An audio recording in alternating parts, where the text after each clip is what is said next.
মনোবীক্ষণ polyclinic, চিকিৎসার জগতে এক দশক। এখন এখানে সব বিষয়ে ডাক্তারবাবু একসাথে তলায়। ফোন করুন 7477799515 এই নম্বরে। গান্ধী মূর্তিতে মাল্যদান করে গান্ধী জয়ন্তী উদযাপন কান্দিতে। উপস্থিত ছিলেন কান্দির বিধায়ক সহ পৌর প্রধান ও তৃণমূল নেতৃত্ব। আপনার আনন্দে আমাদের উদযাপন। বিয়ে হোক বা পার্টি, বহরমপুরে এবার luxury banquet hall at golden retreat. জেলায় একমাত্র পিলারলেস ব্যাঙ্কোয়েট, আছে স্পা, সালন, ক্লাব মেম্বারশিপের সুযোগও। বহরমপুর শিল্প তালুকে গোল্ডেন রিট্রিট।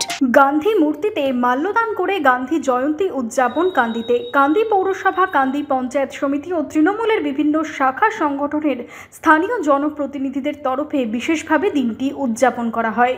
মাল্যদান করে জাতির জনকের প্রতি শ্রদ্ধা জানান বহরমপুর মুর্শিদাবাদ সাংগঠনিক জেলা তৃণমূলের সভাপতি অপূর্ব সরকার সহ তৃণমূল নেতৃত্ব ও জনপ্রতিনিধিরা। আজকে অহিংসা দিবস গোটা পৃথিবীব্যাপী পালন হচ্ছে। আমরাও কাঁদির সমস্ত নাগরিকরা এখানে শ্রদ্ধার্ঘ নিবেদনের মধ্য দিয়ে আগামী প্রজন্মকে শুধু বলবো, শান্তির বার্তা নিয়ে এগিয়ে চলুন, সহিংসার পথ ত্যাগ করুন, গান্ধীজির দেখানো পথে আসুন। আমরা এই কাঁদি, মুর্শিদাবাদ, বাংলা, সারা ভারতবর্ষকে আমরা এগিয়ে নিয়ে যাই। এই বাংলা সেই বার্তা দেখ, আগামী প্রজন্ম সেই বার্তা দেখ, তার জন্যই আজকে এখানে আমরা উপস্থিত হয়েছি।